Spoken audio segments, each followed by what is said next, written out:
Ram Rameti Rameti Rame Rame Manorame Sahasranama Tattulyam Ramanama Varanane. This Ramayana always thrills me.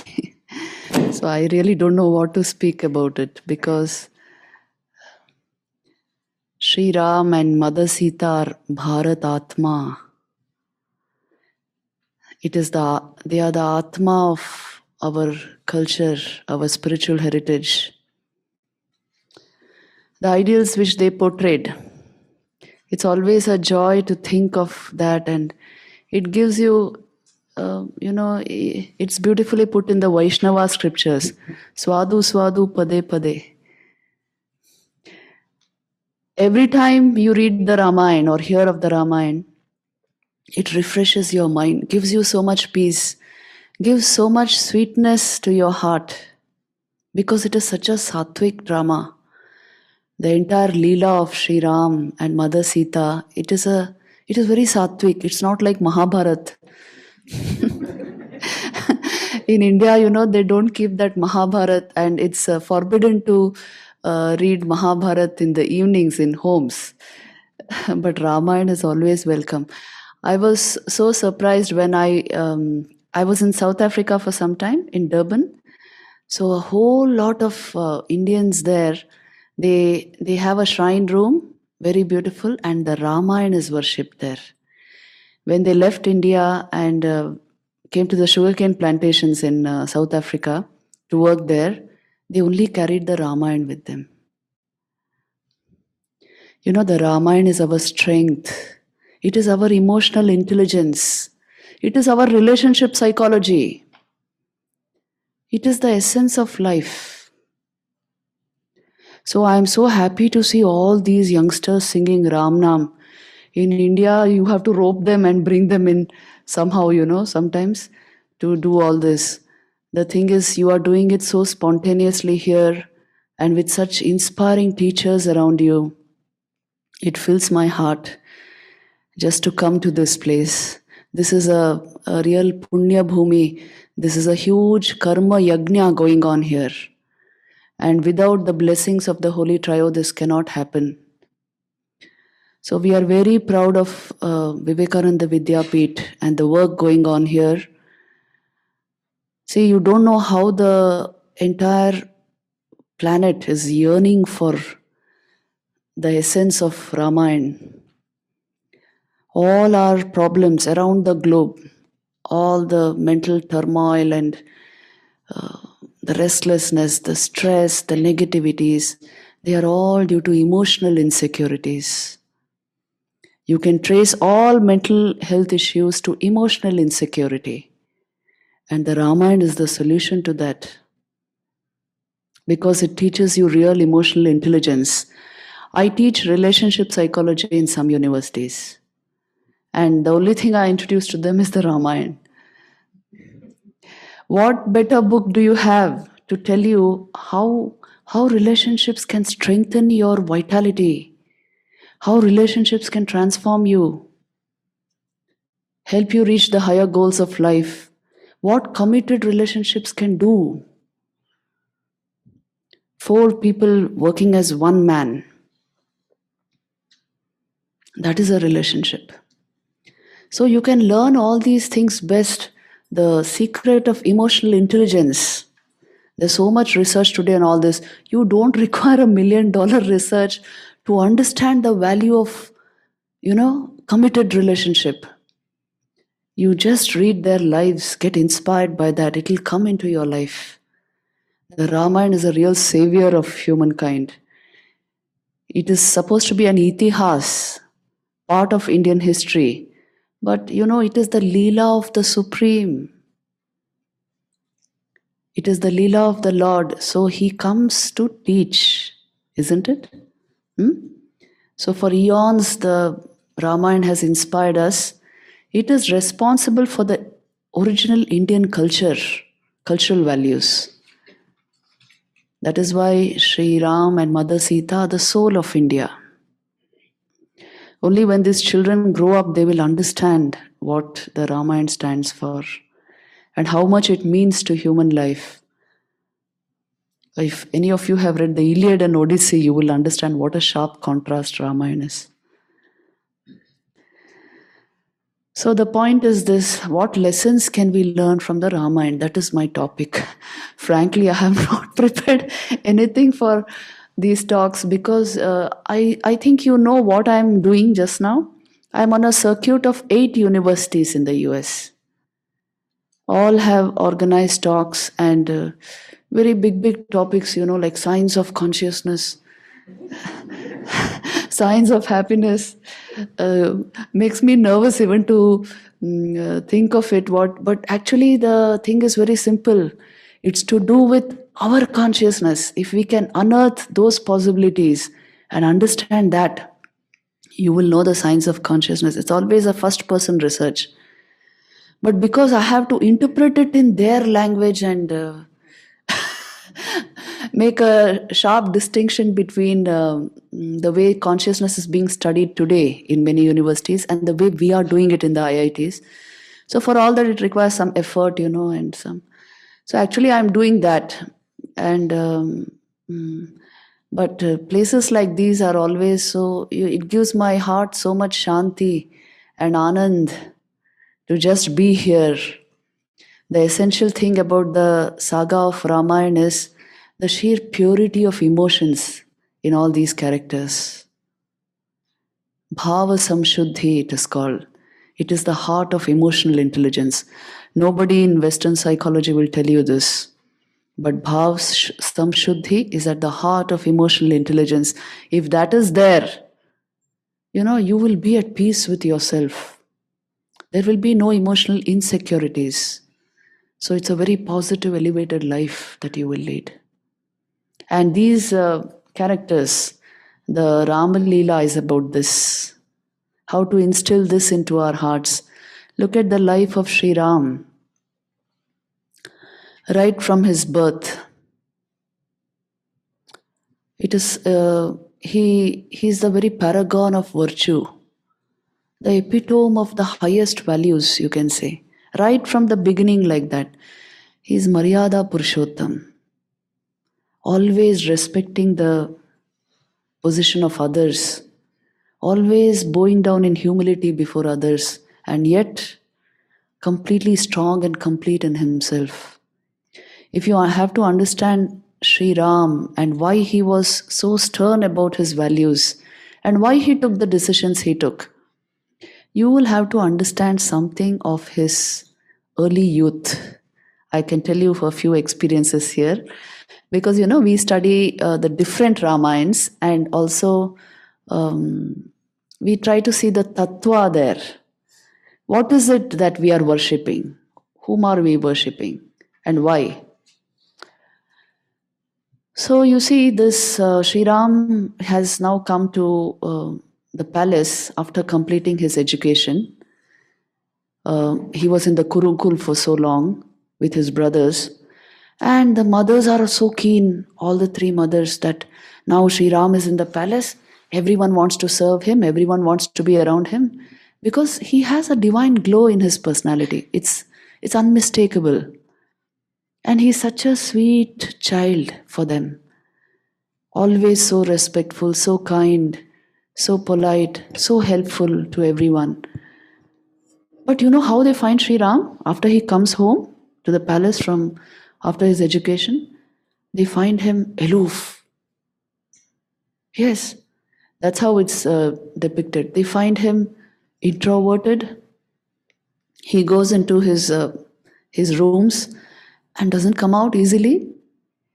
And everybody is left wondering that this young man, now he's a young man, but he's always for the people, for the family. What happened to him now?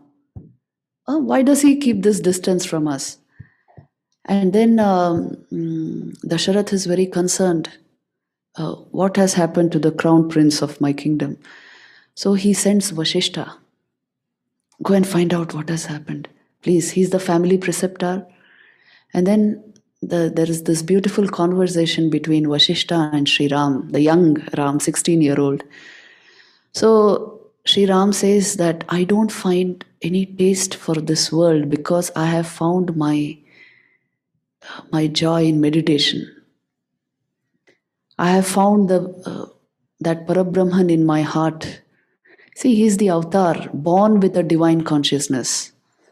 So he is directly in touch with that now. And he says, that's why I don't see meaning and joy in this world. So how will I connect with it? How will I relate with it? I would rather live the life of an anchorite.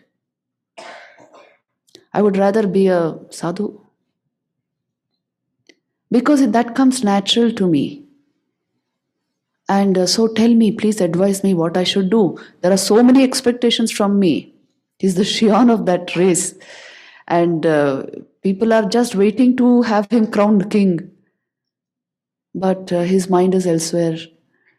And then Vashishta tells him, tell me this much, O Ram, is the world apart from God? Is the world apart from Brahman? You want to dive into God consciousness? Do it while fulfilling your duties in the world. That is your path. You have come for that. So there is a long dialogue. He doesn't agree easily. Sri Ram. That is what is called the Yoga Vashishta. Little of this Yoga Vashishta you must understand to understand the mindset of this avatar, Sri Ram. Why he was so detached, so adamantly, adamant about his values, and how he lived that great life of detachment in the midst of all that turmoil in the palace and outside the palace. How he held on to the highest ideals. What gives the strength to hold on to our ideals? This is what you can learn from Sri Ram. It is the spiritual consciousness. It's not just about, a goody-goody life. It is about knowing that the highest life is the life lived in God, and that is why values in personal life. Values are not because, there's a police out there to make sure we have values in our lives. No. Values are because they unfold my higher consciousness. So the spiritual background is what gives us this. See, that is why always religion was associated with values. But now we have messed up with a whole lot of things, and even in India, our young people don't see the relationship between religion and values. But it was always like that because it is on the spiritual consciousness that values blossom. Isn't it? Tell me. So that is why this is what you get from the Yoga Vashishta. Sri Ram says, I want to live in God consciousness. And Vashishta tells him, my son, then live the life of your dharma and it will unfold the highest consciousness in you. You will live in touch with your real nature. You are Brahman. You have come as the avatar. Of course, he doesn't use the word avatar. Vashishta treats him like a student. But this is what he means to say. That you have come with a purpose. Fulfill that purpose. And yes, the Ram saga was for a purpose, isn't it? It was to establish righteousness on earth. So we have nothing to worry, the Sanatana Dharmis, because our Lord has assured us, I will come again and again. I will come again and again, and I will make sure that dharma is established and adharma is uprooted. This promise is there in the Bhagavad Gita. Can you tell me the shloka? Yada yada hi dharmasya glanir bhavati bharata abhyuttanam adharmasya tadatmanam srijamyaham paritranaya sadhunam vinashaya cha dushkritam dharma samsthapanarthaya sambhavami yuge yuge. I will come again and again. See, this is coming again and again. So let us only connect with these values. Sri Ram's life, this is what it shows us. In everyday life, how to hold on to all this. Did he pass through any less turmoil? Tell me. Oh my God. If you think of it, Really, just the night before he is going to become the crown prince, I mean, going to become the Yuvraj, what a lot of turmoil in the palace. Hmm? And so many forces working. And it's really amazing to think how that old woman could influence Kaikeyi like that. Manthara, she spun so many things, and how she could affect her brain. Kaikeyi, who loved Sri Ram so much. So anyway, all that happened, and then suddenly, a turn of events. The next day, Sri Ram is ready for the forest life, and the beautiful exchange of words that takes place there, it's really so heartwarming, because to each person how Sri Ram approaches and how he convinces them that this is my dharma at this moment, because I have to keep my father's honor. He made the promises, I have to honor them. See, if our father has debts, I have to fulfill them, isn't it? So if my father makes promises, I have to honor them. So it's my responsibility, mother, bless me that I may do this. And his was the heart of a tapasvi. So the forest life appeared very nice to him. It was not exactly like an adventure or outing, more dangerous than that. But for him it was nothing. And look at Mother Sita. She was only a young girl. And readily, the dharma of my husband is my dharma. See, this is a very important thing about Indian culture. If you can keep your family like together through all these bonds, you will work, your vital energy will get enhanced automatically, because emotional security is ensured. That is the value of the Ramayana. If you can work as one man, a family is supposed to be the basic unit of society, isn't it? If you want social stability, the family has to be stabilized. I don't want to give you all the ugly statistics of how family is crumbling in so many nations. Oh my God. But that is the cause for emotional insecurity. When you don't find faith in the family itself. One day, one youngster was arguing with me. This IITs, they very argumentative. So one youngster, some such point came up and he started arguing with me that, Mataji, marriage is not necessary. It is a big issue. It's a big problem in so many societies. So I told him, look, if your dad had decided that marriage was not necessary, where will you be? Where would you have been? And you want to do this for the next generation. How can you even think like this? Marriage is not necessary. See, if these relationships crumble, our emotional intelligence will be strongly threatened. If your emotional intelligence is absent, don't think any other intelligence will flourish. Even the IQ will plummet down. You can be sure of that. Because if your emotions are not stable, if they are not sweet, you just lose the feel for anything. Life will not feel good anymore. So the whole idea is to make sure that these things work.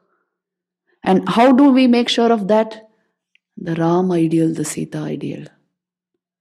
Take it as a sacrament, take it as a sacred bond, respect it, and see that it works. Make sure of that. You will make sure of emotional intelligence for yourself and your family. This is relationship psychology. They are teaching all sorts of things, with relationship psychology. But I'm telling you, this is the heart of evolving human evolution. If this is not there, how different will we be from animals? Tell me. So, to be able to handle and ennoble our entire system, our emotions, our vital energy. That is what a relationship is meant for. And committed relationships will enhance your vital energy, will augment your spiritual evolution. Uncommitted relationships will not do that. They will deplete your vital energies. So, what's the point? So, the Ramayana saga is actually showing you how to strengthen relationships and what are the elements there which you should strengthen. The feeling of respect, the feeling. Look at Sri Ram's dealing with everyone. And look at Mother Sita's sensitivity when it came to every incident, any incident of their lives, you see. There is this beautiful incident when they were crossing the Ganga, and you know that Guha who was taking them, and there was a helmsman to that boat. So they were taking them across, and suddenly Sri Ram realized he has brought nothing to give them. He left everything and came, isn't it? He has only his cloth, and they have nothing with them, and these people are taking them across the river. What should I give them? Sri Ram just thought of it. Immediately, Mother Sita, who was sitting right in front of him, she saw his face and she could know what was happening in his mind. So she knew what he was thinking, and she slipped her diamond ring into his hand to be given to that helmsman. He refused, of course. पार किया मैंने तुमको अब तू मुझे पार करे, he said. But the point is this: they work as one being. See, this is what a great relationship does. So, like this, there are so many beautiful incidents. Everything is beautiful about the Ramayana. There is not a single episode which will not touch your heart. And even in those times where Sri Ram has to go by his dharma. So you see big arguments even in India about all this. Why Sri Ram did this, why he killed Vali, and why he sent away Sita. You must understand these episodes contextually. In the context of those times where the government was very different. Not anything like we know of today. This was important. Well, here everybody is very nice. In India, they will bring up huge arguments against this. Why this happened? Why Ram sent away Sita? What kind of injustice? Yes, it is a very unjust, cruel act which leaves you with so much pain. But why was it done? Because that time the government was something we know not of today. It was not even a constitutional monarchy. It was an absolute monarchy where the monarch was the highest ideal of the people. See, we can't think of that form of a government today. And that is why this was done. So that the people see the highest ideal in this. So the people of those times managed to do that. But we are now in a completely different context, in a different age, so we revolt against it. That's why I said these episodes are to be understood contextually. And you must see the dharma there, what is being followed. Sri Ram underwent as much suffering as Mother Sita did, isn't it? More than her, in fact. He lived just like her. But just to set an example to the people, to keep to the moral standards of those times, he did it. So always he stood by his dharma and put everything else aside. That is why he is the Maryada Purushottam, the very epitome of value. In fact, the transcendental values that his life shows us, portrays, you will not find them anywhere. You will not find them anywhere. Ramayana has been much misunderstood even. Like any other, even the Bhagavad Gita was misunderstood, in such a big way. It was banned in Russia for some time because they said it prescribed war. Krishna was asking for war. So, like this, you can misunderstand some things about this, but that is why I told you just understand it contextually. And the commitment to dharma, the commitment to these values, this is what gives man inner strength, isn't it? Hmm? Have you heard of that saying, dharmo rakshati rakshitah?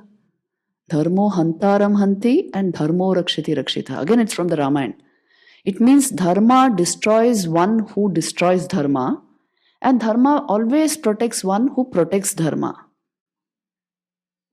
So you see, their lives demonstrate this. When you protect, what is dharma?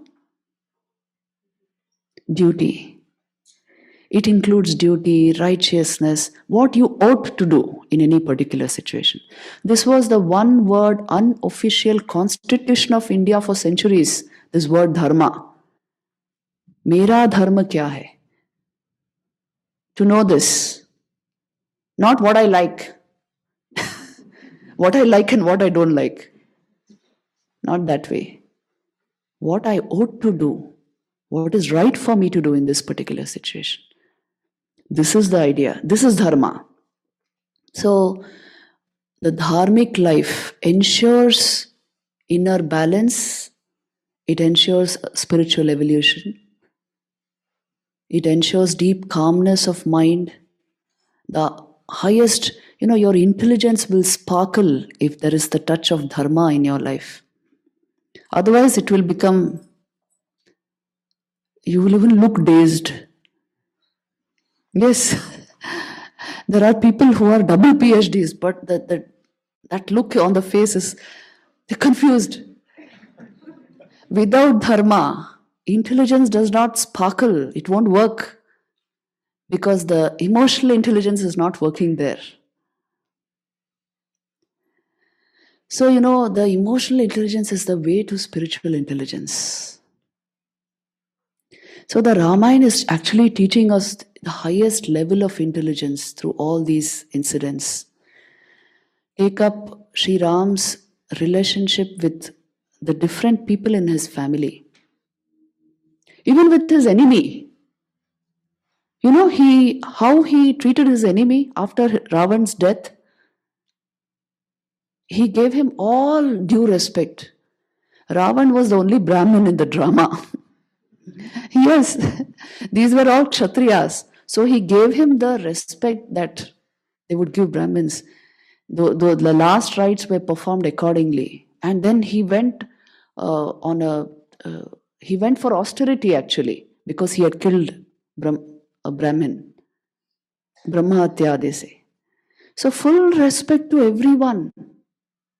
And Mother Sita, when she was in Ashokvan, she was surrounded by those Rakshasis. And they threatened her and did all sorts of things with her.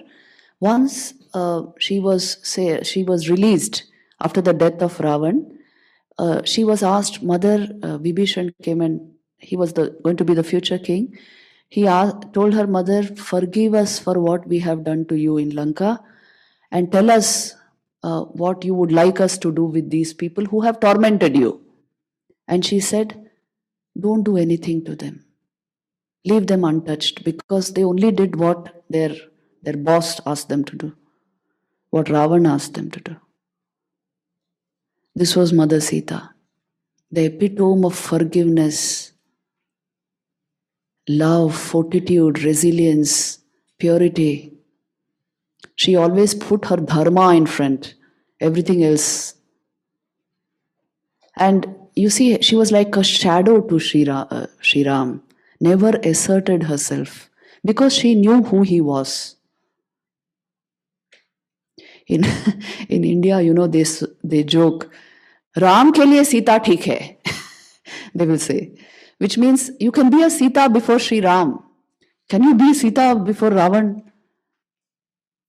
So Sita knew the nature of Sri Ram, so she was always supportive, subservient to his decisions. It is not weakness, it is strength. Please see, when you understand dharma, you become strong from within and you can readily obey. So Sita's acceptance of Sri Ram's decisions are a sign of strength, not weakness. She was strong in her dharma, and so she accepted his decisions. It's a very, very subtle sattvic drama, saga, the Rama Leela. Only one who will dwell on it, meditate on it, will understand it. Sri Ram's life is meant to be meditated upon. Thakur used to say, one should be like, a devotee should be like Sita before Sri Ram. Our relationship with God should be like that. Completely surrendered because you are in front of God. So you see such beautiful sentiments and emotions in the Ramayana that even a little bit of it, it is like Amrit. It satisfies you completely.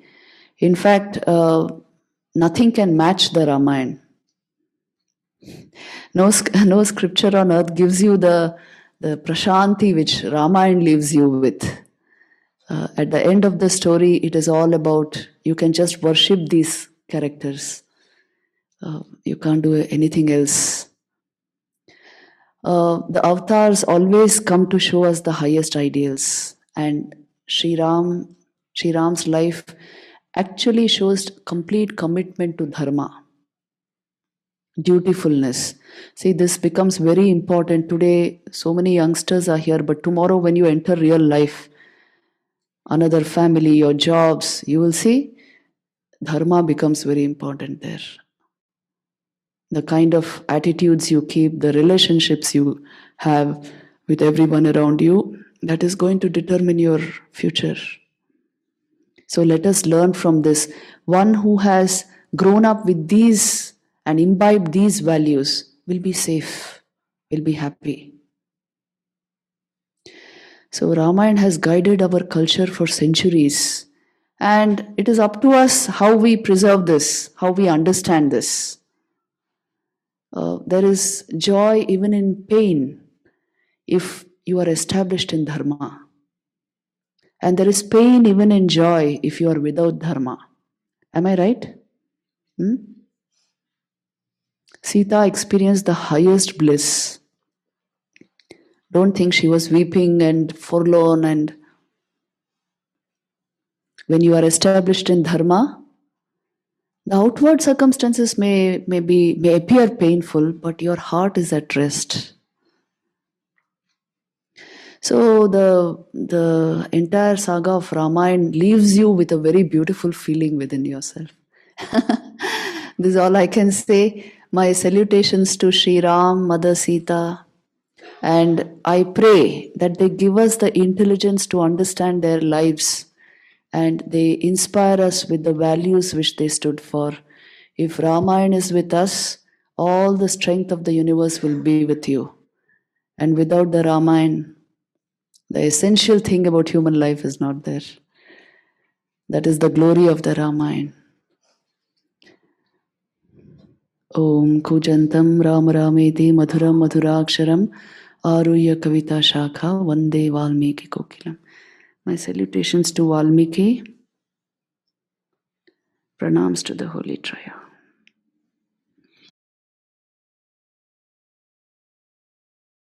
So Mataji, most of us know here that Holy Mother is nothing but Sita Mata.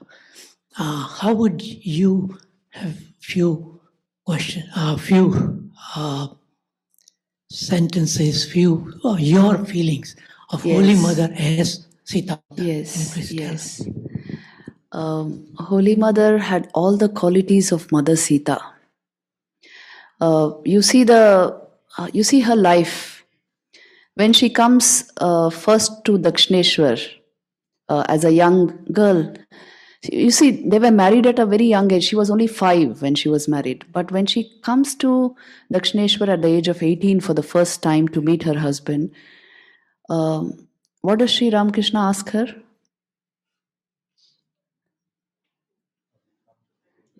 Have you come to drag me into the world? Now, this is a shocker, isn't it, for many women? But what was mother's answer? No, I have come to serve you. I have come to help you. See, this is the Sita quality. We are talking about mother, no?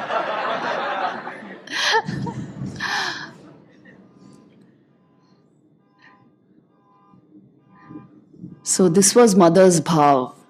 It was the bhav of Mother Sita also. They were the very epitome of purity. See, this is what keeps things together.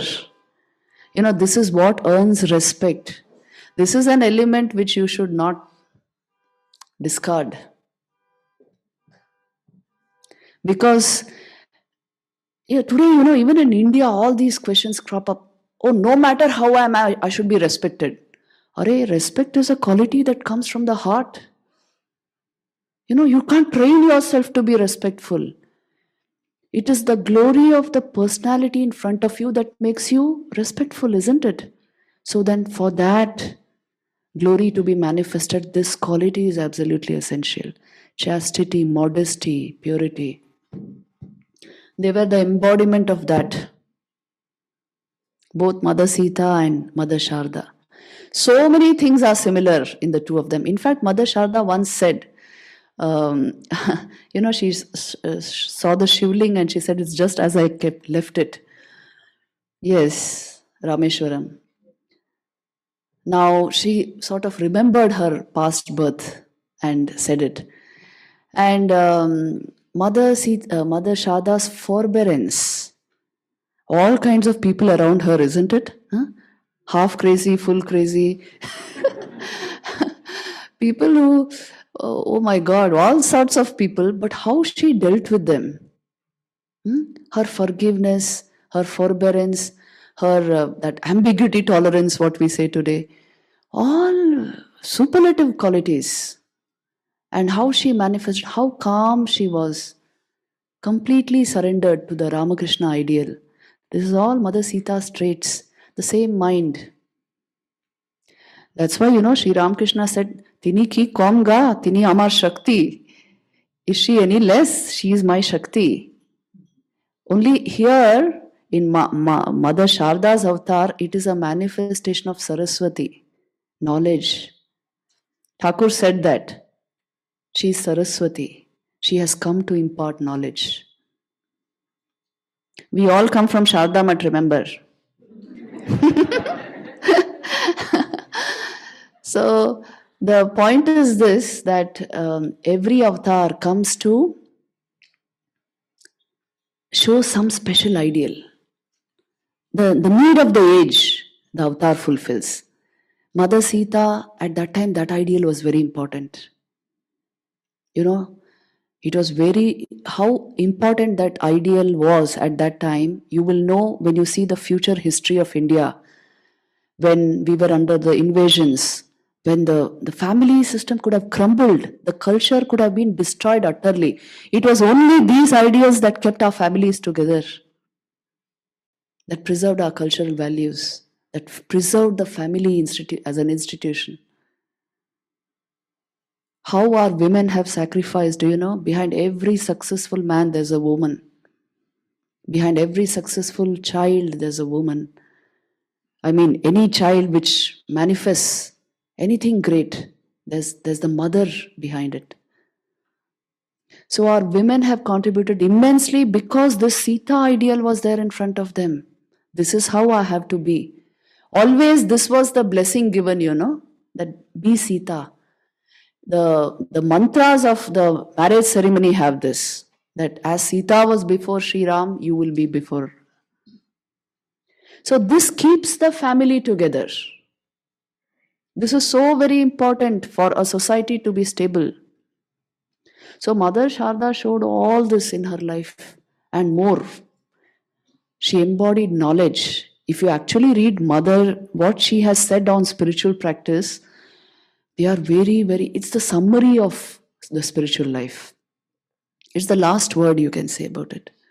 In very simple terms, she will say it. You know how she describes Brahma Vidya. the knowledge of Brahman. She says, what happens as a result of realization? Do you get two horns? No. You see the same being in everyone, even in the dome, which are those tribal people there, You will see the same being in all of them also. Like this, in very simple terms, she is telling us what Brahma Vidya means. You see the essence of every being. So Mother Sharda really embodies knowledge, the highest knowledge. And her life is very, very similar to Mother Sita's. Once one person came to us, in Sharda Mat and told us, I feel sorry when I read the life of Mother Sharda. And she missed all that a woman could have in life. I said, well, is that her version or your idea? Did she ever say, I'm so sorry, I'm so sad? She said, a picture of bliss reigns in my heart, and it always overflowed and inundated those who came close to her. What makes this possible? Tell me. They lived in the spiritual consciousness. They can never be sad. They lived in God. They are God. So the point is this, you must understand the inner consciousness of the person. Mother Sharda and Mother Sita are not different.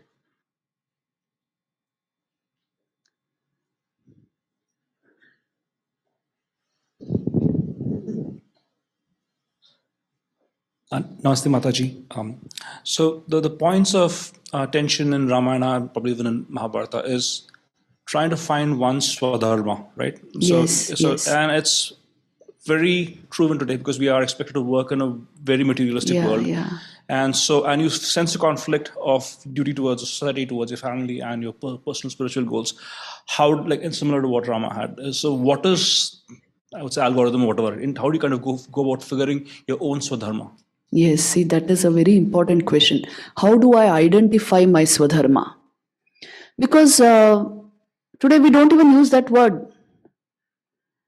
You see, swadharma is the innermost inclination of your mind.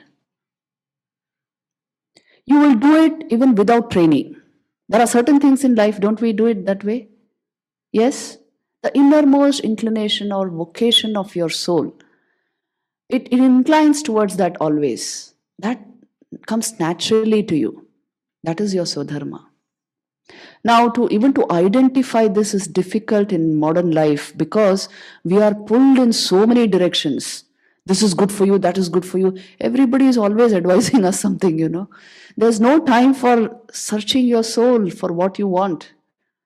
So that is why it is important for you to get into, from time to time, to go into a retreat to identify the most important priorities of your inner life, to identify your swadharma.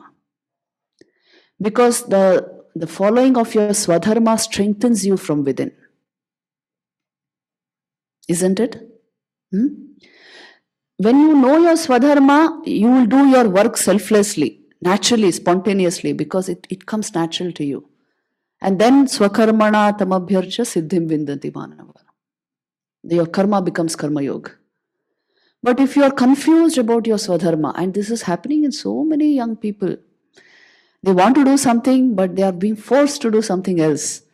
So then the energy is lacking. So it's good to go into short periods of retreat and identify the inclinations of your heart and go by them. Because your heart will never lie to you. Your mind can make up things, but your heart does not lie, isn't it? To identify that, you require silence and stillness. So swadharma can be identified. Yeah, Pranam Mataji. I liked your thought, what you said, in the incident of Wali, and that is conditionally valid or based on that, because of the governance situation at that time. Yeah. And this is very interesting that there is a change in governance. Because of that, there should be change in the dharma which we practice. And the one which I liked or I am interested to know is the example of a Bhishma, when he makes a promise, the situation was different. And when there was a war, the situation was different. Yes. And there is a change in the situation. Yes. So sometime I feel Bhishma should have broken his promise in the end, says, it's okay for me to go to hell by making this promise, but I will do holiness to the society and I will save many families and the world will prosper. Many families will stay together. Many people will be alive. Only one person going to hell is nothing wrong. So this is my thought. So I just wanted to know your opinion on that. Yeah. Your thought is Krishna's thought. During the war, Krishna tells him this because, at that point where Arjun is actually not hitting him because, after all, he's the grandsire, no? He's not hitting him, killing him. Then Krishna gets furious and he jumps down from the chariot and comes to Bhishma and says, I will kill you. I will kill you because don't think you are a dharmic person. No, you are not. See, to Bhishma, he's saying this. Bhishma is supposed to be the very dharmic guy on their side. But he says this, that, do you know why you are not dharmic? You saw only the small picture, my woes and my particular thing. I won't pay attention to anything else. Even when so much of adharma going on around you, you never raised a word. Does anybody support a chair or do you support the person on the chair? Just I will support the chair, no matter who sits. What kind of dharma is that? So he says, you have been so indecisive, and that is why adharmic, and that is why you deserve to be killed, and I will kill you. And then Arjun again jumps from the chariot and says, no, I will kill him, don't worry. So it is, what you said is right. Many times, we don't see the big picture. Our little things we caught up with that. So sometimes you even have to relax many of your, whatever you have willed for the greater good. And if you go by only what I think and I feel and I have willed, you will become a small person. That is why, seeing the big picture and the larger context is very, very important. Then you will understand your dharma changes in that context. So we must have the intelligence to do that. This is a very important part of... Then later on, Bhishma gives this advice to Yudhishthir in that Bhishma Parva. No? You're right. So are we done? If Mataji, if you would like us to conclude, there are more questions, but that could go on for a very long time. So it's up to you. Okay, we can take one or two more. One or That's two more? okay. Okay. Yeah. And I just wanted to thank you, Mother, for saying things about Sita. So that makes Lord Rama Sitaya Pate Namaha. But I had a question about drawing parallel between Thakur and Lord Rama. And we have seen Thakur go into Samadhi so often, so we can see that he is Avatara. So what are the signs we can, clues we can take that Lord Rama was also an Avatar, other than Sita Patenam? What are the signs that he was an avatar? Many people in his own lifetime didn't recognize him as an avatar. The rishis in Chitrakoot, they said, you are Dasharathanandan. We don't see you as an avatar. Avatar is very difficult to identify. Yeah, they don't pose as avatars, you see. They pose as ordinary human beings. So how do you identify an avatar? That's the question. How do you know Sri Ram is an avatar? See, the most important quality of an avatar is he is Kapala Mochan. He can change your karma just by will. He has that power.